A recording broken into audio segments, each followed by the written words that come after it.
Welcome, and thank you for joining us. You're listening to the Beyond 50 radio program. I'm Daniel Davis. On the program today, we're going to be talking with a spiritual practitioner and owner of the Crystal Garden, who for more than 20 years has led workshops and classes around the country. She's author of a new book simply titled Chakra Awakening, Transform Your Reality Using Crystals, Color, Aromatherapy, and the Power of Positive Thought. I'd like to welcome to the Beyond 50 radio program today our guest, Miss Margaret Ann Lembo. Margaret, thank you for joining us here on the Beyond 50 radio program. Thank you for having me. It's a pleasure. You bet. Now let's talk about how you began on this particular path in your life to be able to not only practice what you talk about here in your book, Chakra Awakening, but what it is that you found to be sort of your mission. Well, my beginnings of my life really created a foundation because I actually was gifted with the opportunity to be with a very positive family, parents that always indicated you could put whatever you could do and accomplish whatever you put your mind to, and also the avenue for being aware of dreaming, the dream time. My mother was a prophetic dreamer. I happened to pick that good quality up as well. And we practiced telepathy even as children. It was an easy thing to do, especially because we didn't have cell phones or beepers or ways of getting in touch with other people, so we used telepathy as a tool to get them to call us, or specifically if Mom needed Dad to call at home. But also I was introduced to the power of positive thought and things like people like Edgar Cayce and Dale Carnegie at a young age by a family friend named Vic. When I was about 6 or 7 years old, I started to grasp and integrate that understanding and those truths. Ah, well, it sounds to me like you had a very unique family where television was a sin. I watched a lot of television. I love television. Practice telepathy and see if you can get the actors to do something different other than what they were scheduled. Now, what would you say was one of the biggest transformations for you as a child growing up to where you really embraced this direction that you were going? Well, I don't know if I had a transformation as a child. When you say that, that makes me think about a situation when I was born and raised Catholic and went to 12 years of Catholic school and had an actually very positive experience. But there was one negative experience that really did help me in the long run. It became a positive, was when the nuns took away tarot cards and scared us very much for having possession of tarot cards, that was something bad would happen to us. And I remember at that moment I made a decision that I didn't believe them, but yet it still scared me anyway. And I made a decision that I was going to find out the truth about that, because that's not what I perceived tarot cards to be about. I understand them as tools for teaching, not necessarily fortune telling. And still to this day, I don't do fortune telling. I don't use tarot that way. I use it if I were to use tarot deck, it's for spiritual counseling and just for some clues from the universe as to what is going on for an individual or myself. I think, too, when you talk about tarot, that a lot of people have probably that impression, for whatever reason, is that, oh, you're reading my future, it's set and fixed. But tell us about how that is used, if used properly. Well, I created a divination deck myself. It's called the Angel Gemstone Oracle Cards. It launched at the same time as Chakra Awakening did. And I found that over the years, it becomes very important to have a form or a focal tool to communicate or align with the divine and to allow inspiration to come through. So using cards and shuffling them and allowing them to fall as they may, so to speak, then sometimes there's sentences, or more often than not, there become sentences or words to a sentence that form in front of you when you look at the cards and look at the images. In my case with the gemstones, the gemstones and crystals that are displayed on the Angel Gemstone Oracle cards have meaning because of the color and their association with chakras, the energy centers of our body. So with that in mind, it offers a tool to help someone make some sense out of something in their life. So say somebody comes to you and says, oh, I don't know, I really want to take this job, but I don't know if it's the right thing to do. Well, after some conversation, not me telling her what to do or him what to do, we are able to uncover it also with the help of special tools like the gemstone cards or any kind of oracle deck as a tool for assistance. Does that make sense to you? It actually does, yeah. It's certainly a nice guiding system, to say the least. Mm-hmm. Now, Chakra Awakening is the title of your book. Now, most people probably have an idea what chakras are, but describe in your experience what chakras are.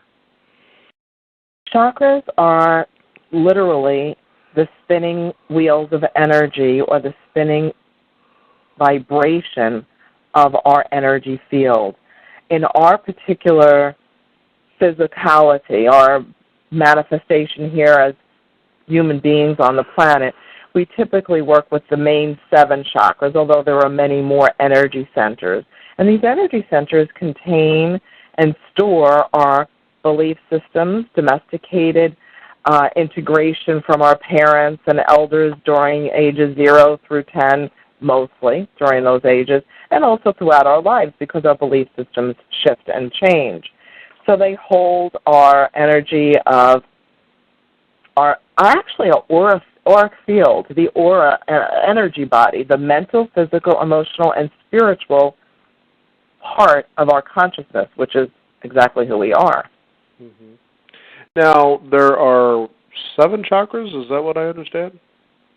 There are 7 main chakras that we associate with the most. I think there's actually hundreds of chakras. Oh. But the 7, yes, associated with the ancient Chinese or Asian, however you want to refer to it, system of acupuncture and meridians and the endocrine system. I think those are all little mini chakras, mini spinning energy vortexes. And when one of those energy or meridians gets blocked, then it causes challenge of health or disease. Well, likewise, in our physical world and our mental and emotional and spiritual world, we also have this 7 main chakras of the base of the spine, which is the root chakra, the navel chakra, which is also sometimes called the sacral chakra, just below the belly button, the solar plexus, the heart center, the throat center, which is, around the neck, and then the third eye, which is on the brow, between the center of our forehead, and then the crown chakra, which to me is like a golden globe of light, like you see a halo around the iconized artwork. Right. We all have that as well. Mm-hmm. So this makes up our energy body, and it's not just flat against us. It's our physical, but also mental, emotional, and spiritual body. It's the vibe. When you walk next to someone or you meet somebody for the first time, you get an initial vibe. You're picking up their energy based on what their chakras are emanating or broadcasting. Mm-hmm.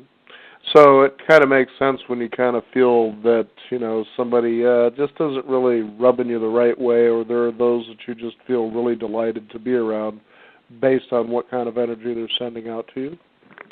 Yes, and because of what belief systems they hold and how they're resonating. So it doesn't make them good or bad. It just doesn't harmonize with yourself or myself. We just don't have a connection.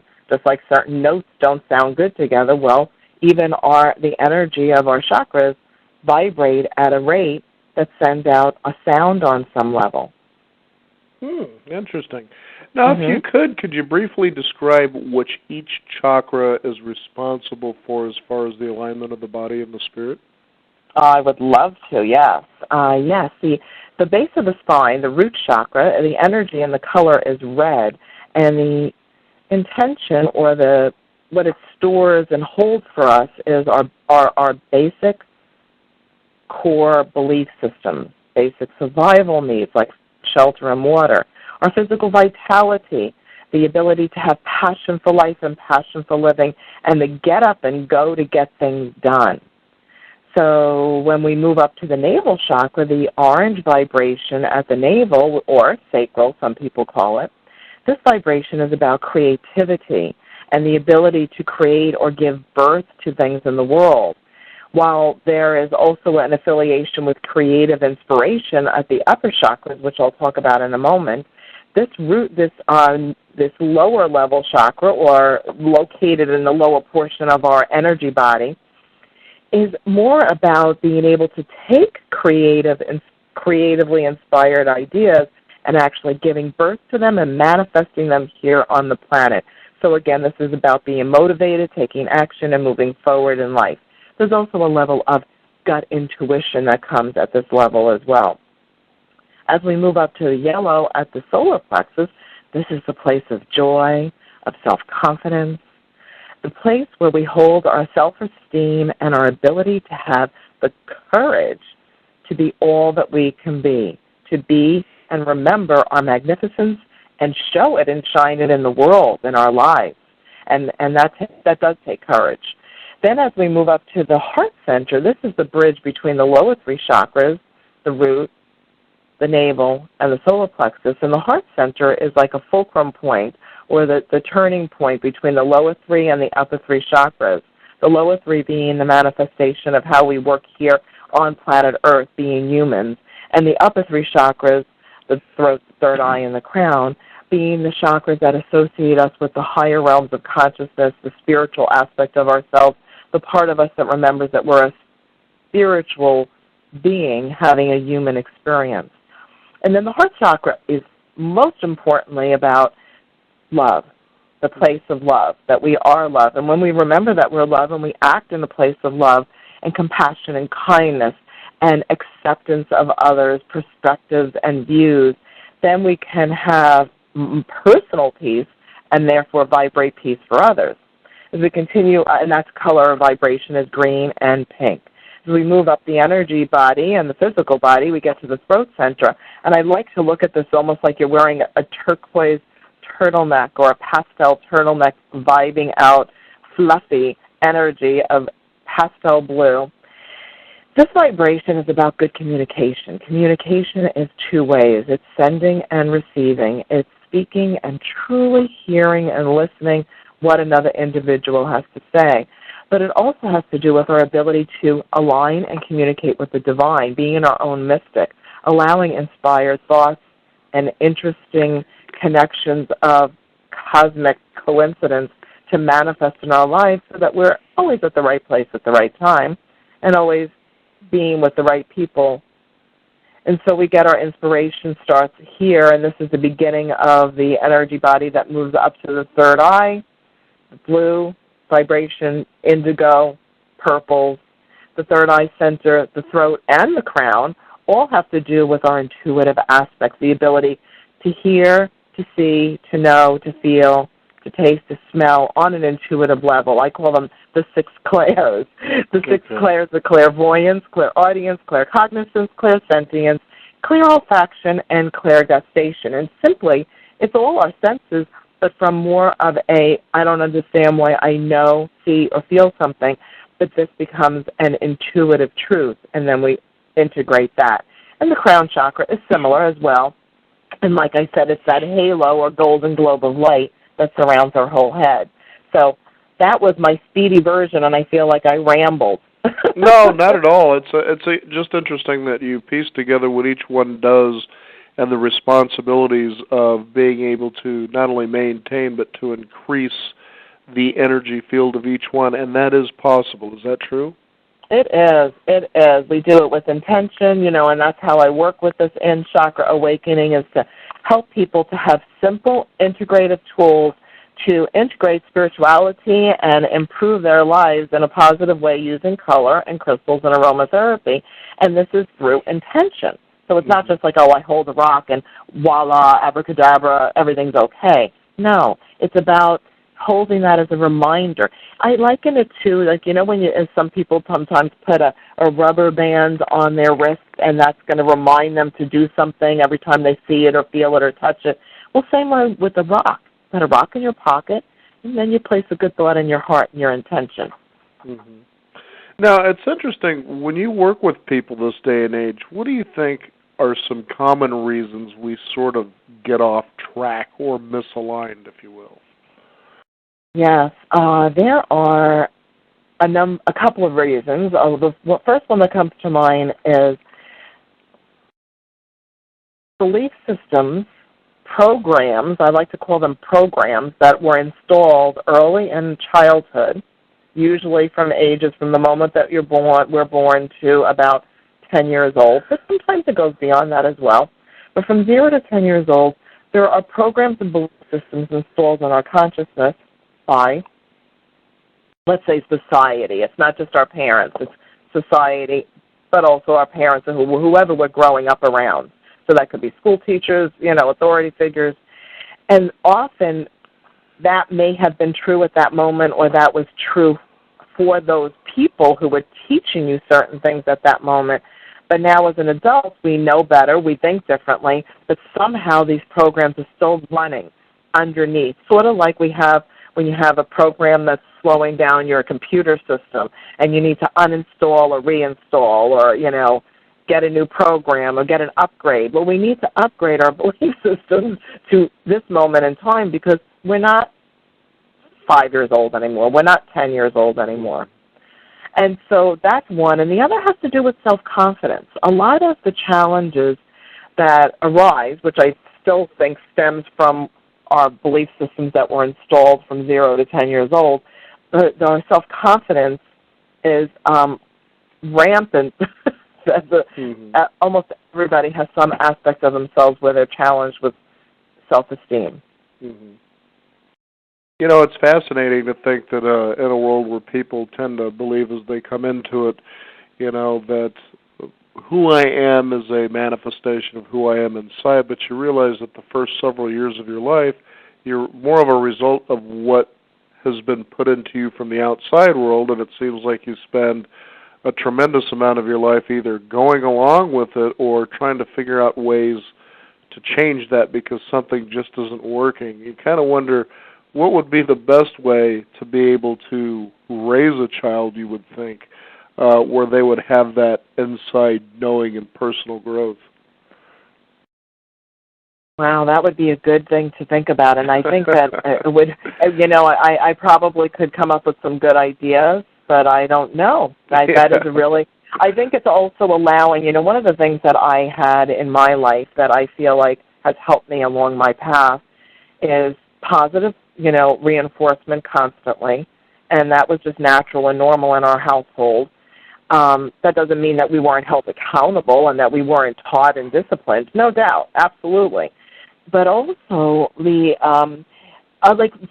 fact, I was just speaking with some people last night who came to a group past life regression at my store, the Crystal Garden here in South Florida, and we were talking about childhood friends, those imaginary friends. Right. And so one of the things is to not squash it when a little one is telling you, you were my grandmother in my last life, or I was your father in my last life, or whatever they're telling you, is to not say, oh, you're just making that up. It's like, really, tell me more, and encourage their remembrance, and also encourage and accept their childhood friends. So imaginary. I'm doing air quotes around imaginary friends. Right. Well, I was just thinking as you were describing that is, we have tended to be for quite a long time fixed in a mechanistic sort of a worldview. You might go back to, say, Sir Isaac Newton, and, everything was linear, and unless it was scientifically provable, it just didn't exist. And then, of course, Einstein comes along and he says, I've got a whole new world and way of seeing things and thinking about things, and everybody says, oh, this is great, and he wins a Nobel Prize. But yet we really haven't caught up to what he was really describing. We think we have, but we really haven't. It really goes to show how rigid our views can be, even over, a few centuries, so to speak. It is very true, and, I think it's even more than a few centuries because I was speaking with someone who wrote a book on quantum thinking the other day, and she was sharing that why is it that after 6,000 years of having this knowledge of and understanding that as we think so we are, because we really probably do know for that long, why do we still not pay attention to our thought forms and our belief systems? So Chakra Awakening provides us the opportunity to start to investigate and uncover some of those things so we can observe ourselves, not judge ourselves, but observe ourselves and try to realign and shift our belief systems to what maybe is more a happier way of life and not always having negative thought forms, because we constantly have incessant chatter in our minds that has to do with worry. And I think that's why we got stuck where we are. Does that make sense? Well, not only that, but when you think about, for instance, the information that is outside of ourselves and what the intention of that information is, you can see why people can tend to just feel nuts and second-guess themselves. Mm-hmm. It doesn't take much. It doesn't take much with the media and believing, that, let's say right now in this moment here, in 2011, we're having some economic challenges on the planet. And but not everybody is. So why are the people that aren't having economic challenges not having economic challenges? Mm-hmm.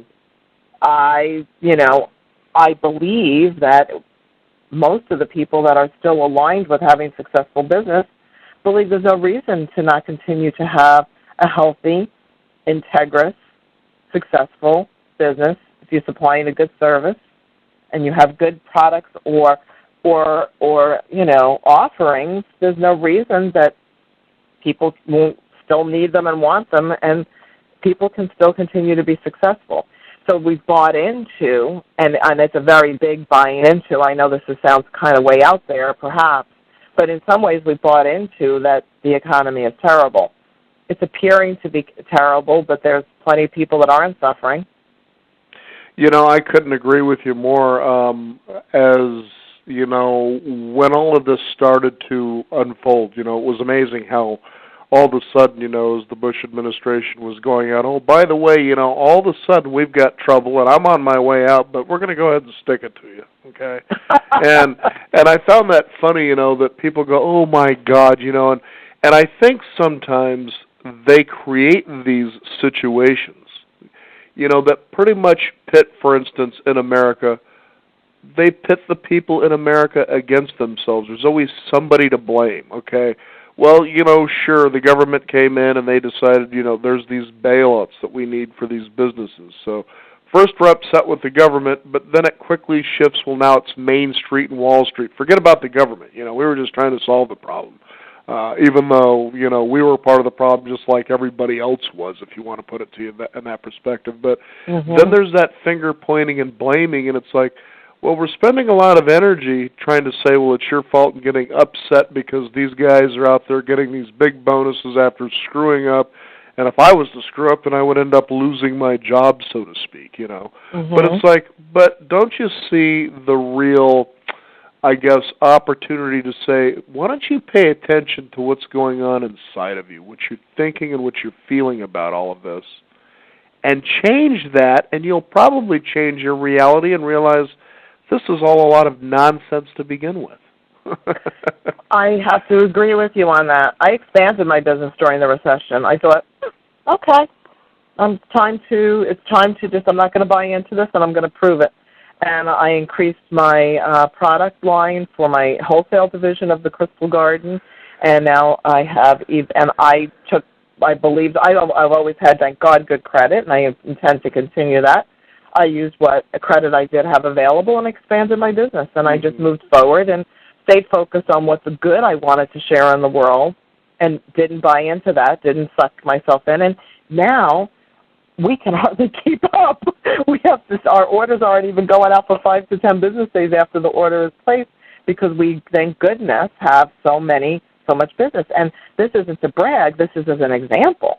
No, and brag anyway, because what you did is you focused in a particular area without buying into the nonsense and believing in a reality that really was, maybe it's true, maybe it isn't true, but somebody created that reality. The question is, do you authenticate it by buying into it? Right. And if you were part of the problem to start out with, then it's about, paying the piper and realigning where you came from, because a lot of people did take advantage of the, and I'm not judging, but No. there was some definite challenges where, it was like greed kind of overtook the consciousness instead of, I was a mortgage banker for many years. The first, from college in the first 12 years of my career life was as a mortgage banker, and I was back in the banking days when you had to bank the customer right. You had to find the ways to make sure that it wasn't only just a good deal for the bank, but it was also going to be a good loan, that the customer wasn't going to end up being it wasn't going to be a disservice for them to try to make that mortgage payment, that in fact they had plenty of income and money to spare to go out and enjoy life, and this wasn't going to be, and they had plenty of equity in the property that they wouldn't walk away from it either. Mm-hmm. So, there's all different ways of looking at all of that, but I guess we kind of digressed off the chakras, but that's all root chakra stuff if you wanted to know that. That's the energy of the basic core survival needs, food, shelter, and water at the root chakra level. Interesting stuff there. Now, you also talk about how to use crystals, colors, aromatherapy, and the power of positive thought. If you can just kind of touch on those a little bit with the time that we have left to give people an idea how effective these things can actually be.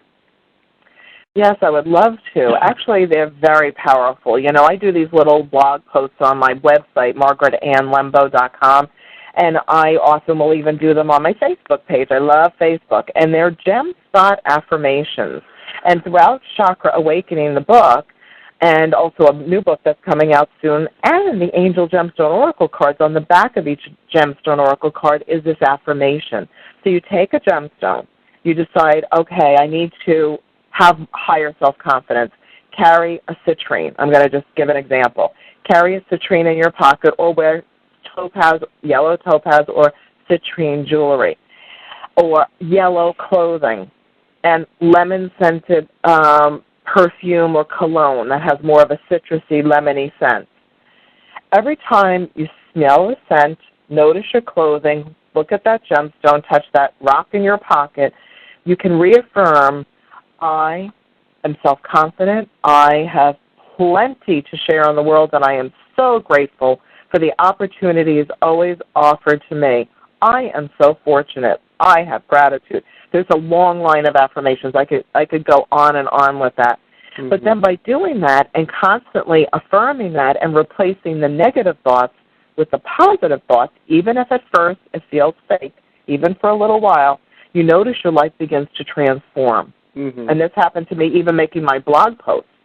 I was making these blog posts to help other people, and I noticed the more that I posted these gem spot affirmations on my website, margaretannlembo.com, they ended up helping me in my life. My life got better and better and better. It was like, oh, isn't that nice how that turned around for me in a positive way?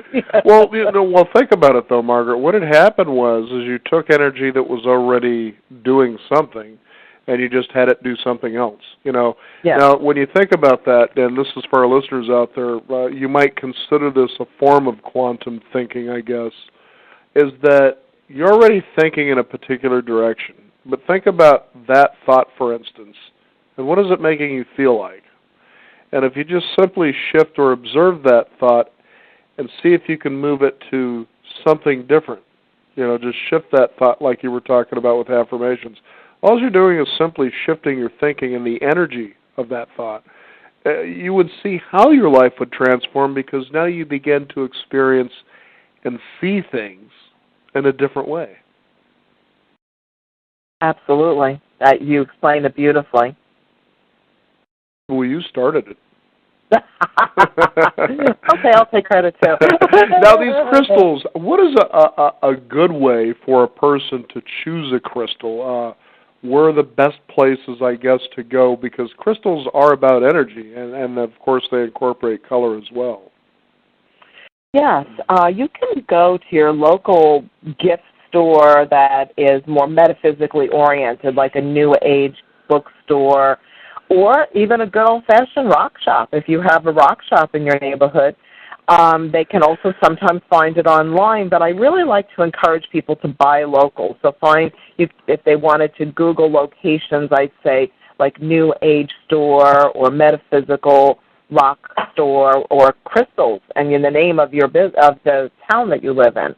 And the easiest way to pick a stone, or the best way that I recommend, is to stand before wherever they have all the crystals, let's say tumbled stones, which are the smaller, maybe quarter-size rocks, and look at them all and just notice where your eye is attracted to, something you're going to go and say, whoa, this color is beautiful. Look at this rock, or look at the way this is formed, and that's where your eyes are drawn. That's more often what you need. In fact, that's how I developed the Gemstone Oracle, the Angel Gemstone Oracle cards, was because of having done that for years at my store, the Crystal Garden, that's here in Palm Beach County, Florida. Same thing, that same principle. Go stand and look at the rocks and tell me what you're attracted to. And they bring them to me, and I tell them what that means, and they'd be like, whoa, that's really cool that you know that. And now, how does a person go about using the crystals? There's a variety of ways. One can be in gemstone jewelry, so you're wearing it. Okay. You can also put it on your pillowcase at night, forming the intention before you fall asleep. You can put it on your nightstand, carry it in your pocket. Women carry them in their bras. It can be in your briefcase, on your desk, anywhere that you wish, that you'll notice it, someplace where you hang out a lot, or will look at it, or touch it, or feel it. And then every time your eyes fall on that object and you know, oh, that's right, I bought that to help me with my self-esteem. Okay, let me stop and do an affirmation. I am self-confident. I am magnificent. Other people notice my magnificence and support me in my work. Whatever is, I'm making things up in the moment. But and that's how I find that they work the best. It's funny, as you were describing that, Margaret, is that a lot of times we tend to think, a lot of those kind of negative thoughts, and we tend to also think in lack. And when you talk about the power of gratitude, just to be grateful for what you have in this particular moment, it's amazing how you really have more to be grateful for than you do for things that you aren't grateful for. And you should even be grateful for the fact that you have a negative thought.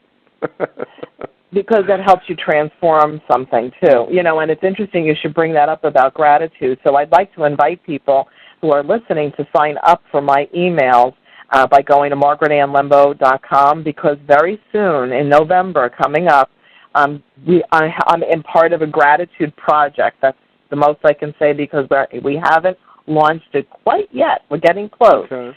So if people want to be part of the gratitude project that's coming up, if they want to sign up for my email newsletter, they'll know. And part of gratitude, that people end up getting free presents. Yay! They absolutely have no attachment to it. There's no, buy this later kind of stuff. Yeah, we're not selling timeshares. We're selling thought process, so to speak. Exactly.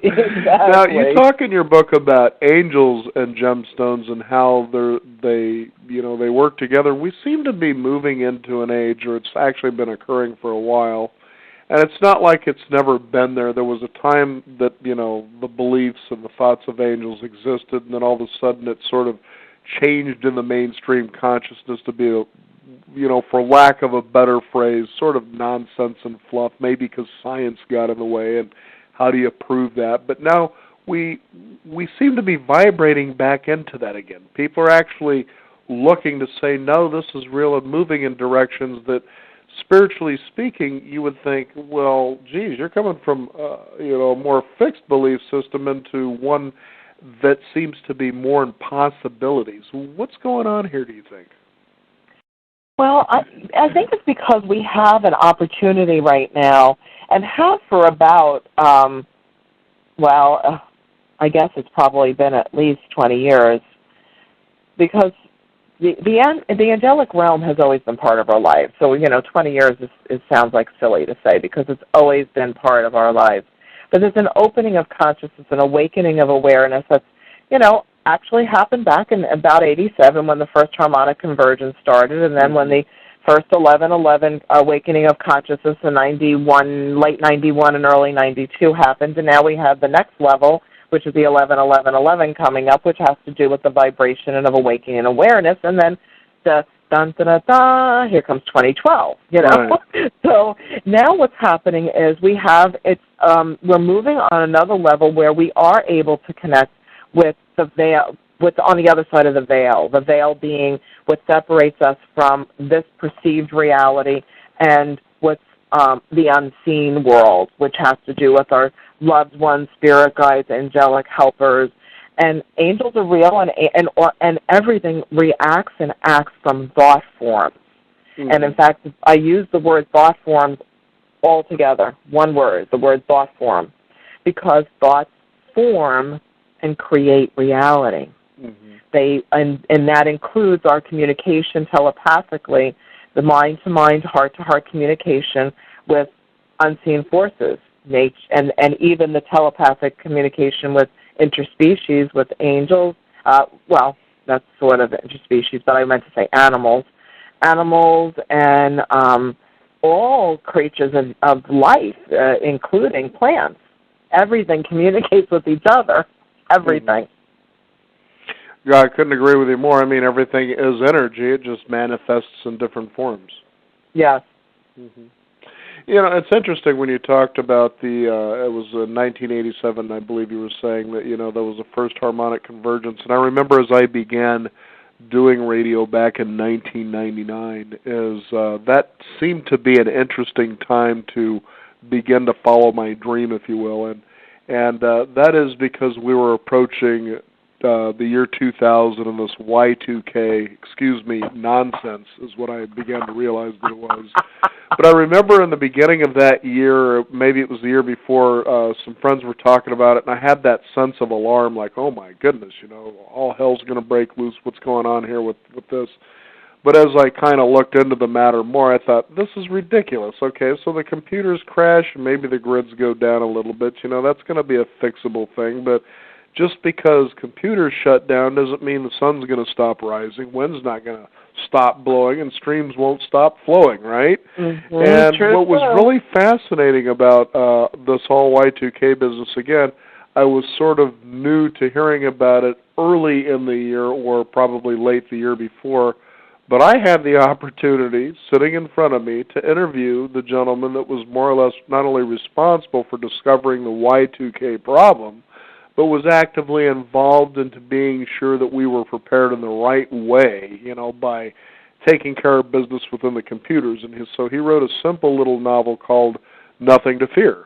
And he says, really, it's sort of a big deal in some ways, but it's really being worked on, and it's not really like what a lot of people are broadcasting it out to be. He says, really the problem is, when you think about how people are reacting, it's really just that. It's how we react to it. That's the scary part, but really it's not that big of a deal. And I thought to myself, and as I shared my thoughts on this, he says, you're absolutely right. When the computer goes down, natural laws will still apply. Mm-hmm. And so you take a look at 2012, and it's like, okay, so now there's that group or groups of people that have been spouting off for their own reasons, these ideas that the world is coming to an end. And I thought, okay, well, let's just go ahead with that belief thought that you have. Sure, the world's going to come to an end, but doesn't it do that every single day? and every moment in time, exactly. We create a new reality. Mm-hmm. The world as we know it changes. So now my reality changed because I had this conversation with you today. Mm-hmm. Mm-hmm. Yes, so it's just a shift. It's just like anything else, and it's not even going to be noticeable. It's like, oh, it's raining. Oh, no, it's not. Now, the sun's out again. There it is. Now, Margaret, let's talk about the power of positive thought. Now, we hear about that, from people who are trying to change their lives. Got to think positive thinking. But there's a difference between positive thought and positive thinking, isn't there? Yes, I guess there is. I hadn't really thought about it, but yes, now that you say that, and the way that we can differentiate that is first to uncover what thoughts are constantly going on in one's consciousness. Is just to become aware, just to become cognizant. So if a person was to constantly think, oh, every time I go to that post office, there's always a long line. Okay. Then that's exactly what's going to happen, because the moment that they leave their house, They're going to somehow attract the vibration that there's going to be a lot of people showing up exactly at the same time. They'll manifest that. I'm just using this as an example. Or they'll be inspired to leave their house at a certain time. So by the time they get there, everybody's there. I have an experience that happened today. I had to go to get my driver's license renewed today before I'm heading out to New England on book tour, and I was like, yikes, my license expires while I'm out of town. Mm-hmm. So I made my appointment, and in the past, usually the place is packed, and I had my appointment, but instead I chose to form the intention that in addition to having the appointment, so we'll get taken maybe within a half hour when I show up and be on time for this radio show. Right. Instead, I happened to get up and earlier, so I formed the intention, and I made the intention that when I get there, it's just going to flow nice and easy. I, in my mind, sent angels ahead and said, clear the way. I want to get a nice person. I want to interact easy, and maybe there won't even be anybody there. Wouldn't that be cool? I sent that ahead. Got there 40 minutes before my appointment, only by mistake, and again, air quotes here, because cosmic coincidence made me believe I had to leave then. I got there 40 minutes ahead. I said, I'm a little early for my appointment. He said, no, that's all right. Let me feel the docs. I showed him everything.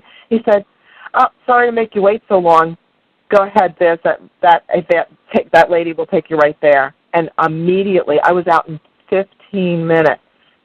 Now, that is not the way it usually is at that driver's license bureau. No, DMV, there's usually a circus and usually refreshments being handed out as you wait and wait and wait.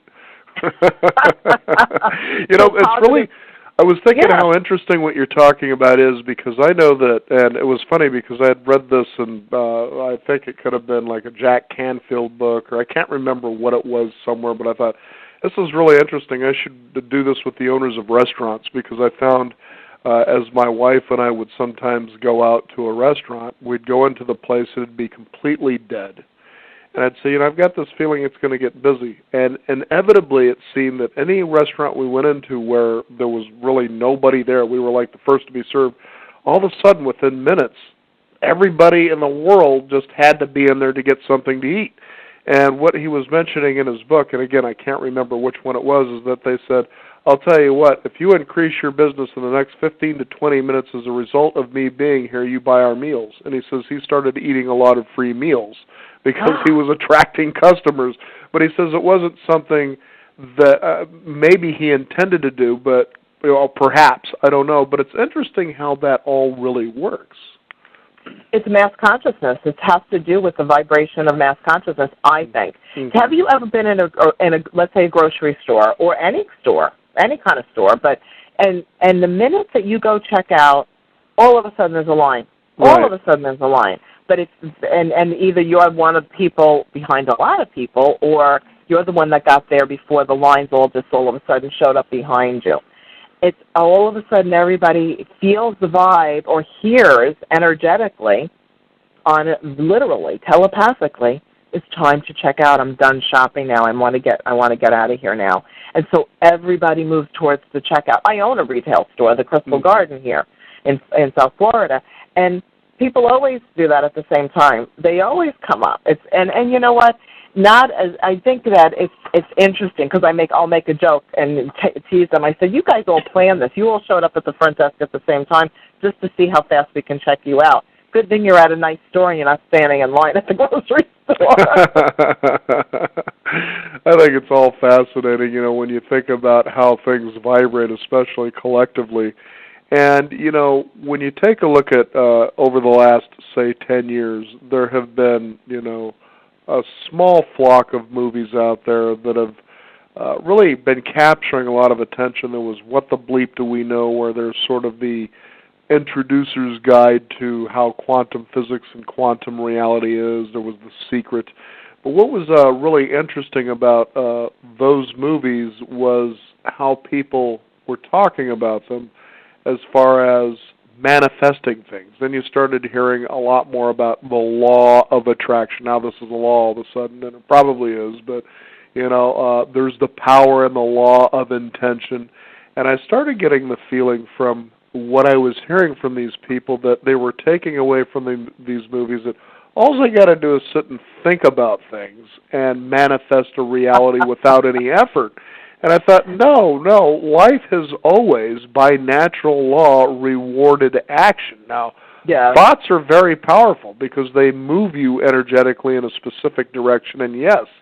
But I believe that, as I've heard over the years, again, and it could be a changing belief, but the step that you take toward God, He will meet you 1,000 steps. Yeah. Now, think about that, but still the key phrase is the step. That's an action.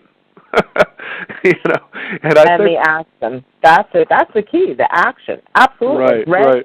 So tell us what your thoughts are about how people were receiving, let's say, what I was just talking about, and how they were applying it, and how you said, well, no, there's really a little bit more to it than that. Absolutely. I teach a lot of workshops and do a lot of lectures and private sessions. And the thing that I believe keeps getting said over and over again, and that I help people try to integrate, is where's your things to-do list, and when are you doing the things on your things to-do list? It's one thing to want to woulda, coulda, shoulda all day long, but if you don't get up and actually do it, it's a whole nother story.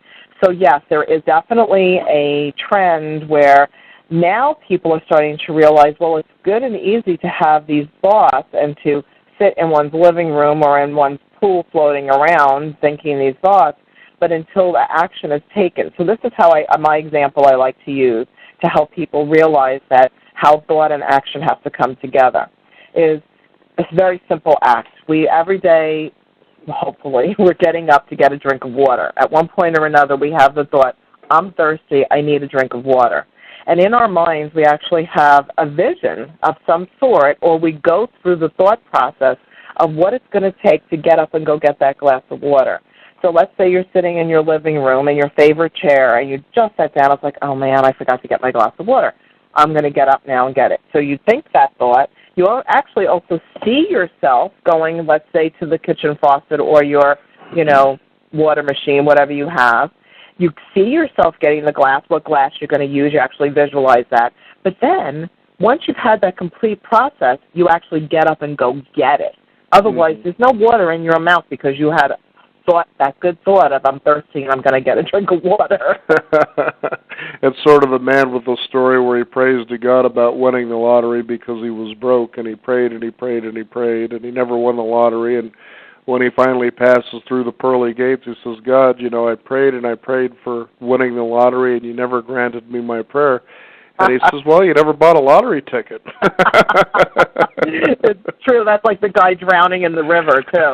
And they send they send the Coast Guard, they send the helicopters. Sent everybody, but no, he waited for God to rescue him. But, it brings us to an interesting point, because with these movies that were coming out and these books, such as The Secret and so forth, a lot of people, it seemed to be dangling the idea of wealth, improving your finances. And here's an interesting belief system, especially here in America, that we really believe, is that we believe that we can't live without money. And why I say that is, about 2 or 3 years ago, we were doing a segment from a guy that was actually forecasting how America was going to have some tumultuous times, much like the Soviet Union. And this was actually a Russian author who had actually seen how the Soviet Union had had economic collapse and why America was kind of going in that direction. But at the same time, it showed how the Soviet Union, or Russia, if you will, was able to sort of get through it pretty good because of things such as, public transportation, maintaining good infrastructure, so forth. And they also were very solid over many, many years about bartering. You've got a service or a good that I need, and I've got something, so we just exchange. But he says in his book that Americans truly believe that they can't live without money. And I think that's a pretty powerful belief system to really start examining. And actually, that probably is true. I mean, that for the most part, I think that overall is a truth for this society, that they believe that. And I would have to really contemplate that for myself and really look at myself honestly if that's, would I be gardening? What am I going to do? Am I going to trade a service for somebody's pig? Like, how would I work that? And so, I could see where that is definitely a dilemma for our society, and I would have to do some self-examination myself. I think it just goes hand in hand with that. Let's say you could pick up a book like yours, Chakra Awakening. Somebody goes, well, if I really start doing the inner work that she suggests in here, will that change or transform my financial situation? I mean, you could have just easily put on there, transform your financial situation or your love life. I mean, you see a lot of books out there where that's usually a word in the subtitle of their book. So people run out there, okay, my financial situation isn't working well, I need this book. And then, 5-10 years later, well, nothing's changed. Well, you might want to take a look at that. They just showed you tools. How well did you use them? And this is about doing there are very specific tools in here for each chapter, for each chakra. There are specific ways to actualize the reality instead of it just being talking about it in an airy-fairy kind of way. It really gives concrete instructions. And these are all things that I've done myself, and I still do myself. This is not like I'm not preaching this or proselytizing this. These are tools that I've worked on for years on myself, and I have been able to overcome challenges. That's why there's so many little vignettes or stories integrated throughout the book as well, because it shares some situations where me too. I had this happen to me, and we all are in this together, and we all are human, and we all can overcome the challenges. There's no victimization. There's always an opportunity to transform and change our reality from one moment to the next. Well, I know, wasn't it Nietzsche that said that's what doesn't kill us makes us stronger? And so you would see these things as ways to strengthen who you are and to build wisdom through the experience. I believe that is true. I really, every negative situation in my life has always ended up being a realization to help me move forward in helping myself, helping other people, and having major realizations. While it was very intense and I disliked it immensely, of course, during the process, the old hindsight's 20/20, that retrospect always gives us that opportunity for growth. Well, always. It gives us the opportunity. It's whether we choose to look at that, and really utilize it. We can have lots of experiences and keep going down the road of what I call the Eeyore syndrome. Woe is me. I'm in the pasture all by myself and nobody's paying attention. Or bad luck schlep rock. Wowsy, woo-woo. For those of you just tuning in, we're talking with Margaret Ann Lembo, which is also her website. If you want to visit her website, Margaret Ann Lembo, that's Lembo. And her book is Chakra Awakening, Transform Your Reality Using Crystals, Color, Aromatherapy, and the Power of Positive Thinking.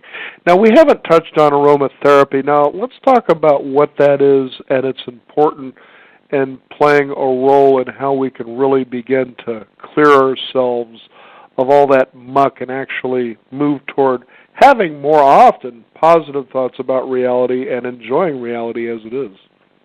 Wow, that's, thank you. I do love to talk about aromatherapy and also utilize aromatherapy. In fact, the reason that you're probably even saying you don't know it, maybe you do know it, that you're using that terminology, clear the muck.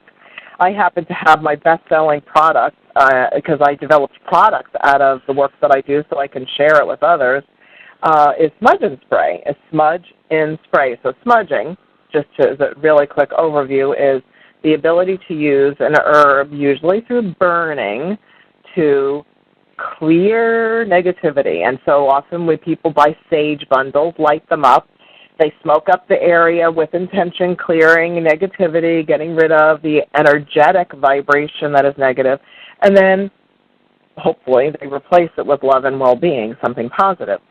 And I created this aromatic spray using medical-grade essential oils called Smudge and Spray. It's the #1 bestseller. In fact, they carry it in Whole Foods throughout Florida as well as bookstores around the country and in Canada. It's a very big seller. And because you can use it regardless of where you are, because it's in a 2-ounce bottle. You can even use it on an airplane. So the point is that using medical-grade oils, and I say medical-grade specifically because you don't want just a scent, but a literal chemical component that is natural, and, it's a natural medical-grade product that gives you what you need to realign your energy, your body, because your olfactory nerve through the limbic system shifts and takes that information from the lavender, the sage, the cedar, the sweet marjoram, whatever essential oils you're using, and effectuate a change. Mm-hmm. I rambled a little there. Did that all make sense to you? No, it totally did. It was really quite interesting, actually. Go ahead and, excuse me, briefly say that again. Regarding the smudge and spray, or you want to hear a little bit more about how the limbic system takes it in? Okay. Oh, very good. Okay. Well, that makes sense to me. Yeah. So basically, let's say on a psycho-spiritual level, you need to calm down. So I'm going to use lavender because that's one of the most widely recognized and widely used, and most people like it, scents. So lavender is an essential oil that is antifungal, antibacterial, antibiotic. It helps to instill positive energy. It calms you down. It helps you remove old patterns and brings in something positive. And using lavender can also aid in sleep. It helps with insect bites. There's so many varying ways on the physical, mental, emotional, and spiritual levels that a lavender essential oil can assist a person. And we receive that energetically and literally, physically, through the limbic system, which is the most reptilian part of our brain. Mm-hmm. So it's even good for headaches. It's good for anxiety, for panic. It dispels depression. So lavender alone, if you were to pick one essential oil, lavender might be the one you might want to go for. Oh, okay. Okay, Fascinating stuff. All of these are great tools for the listeners out there to be able to implement, and if nothing more, the least you'll be is happier. Exactly. Well, and see, now there you go. So if you're happy and I'm happy and the next person's happy and everybody's happy, literally happy, then they have inner peace. If everybody has inner peace, then we have peace on earth. Mm-hmm. And that's what we're here to do. Well, Margaret, it's been a pleasure to have you on our program here today. Your book, Chakra Awakening, is certainly a tool book that people can use and actually find themselves enjoying the transformations they experience. Go ahead and give your website out again one more time. Yes, my website is Margaret, M-A-R-G-A-R-E-T, Margaret Ann Lembo, Lembo.com. Or even if you can't find me there, you can always run over to thecrystalgarden.com. And please sign up for the newsletter and be able to know about everything that's going on in my life. I'm touring all over, so maybe I'll see you soon. Very good. Margaret, again, thank you for being on the Beyond 50 radio program. Thank you so much for having me. I loved it. It was great to talk with you. Great conversation. All right. Thank you again. We also thank you, the listeners out there, for joining us. This is the Beyond 50 radio program. Go to our website at beyond50radio.com. That's the number 50. Sign up for our free weekly e-newsletter, and also be sure to visit us at our blog where we archive our shows, have great multimedia there for you to enjoy and share with others. I'm Daniel Davis. Thank you again, and remember, live your day past halfway.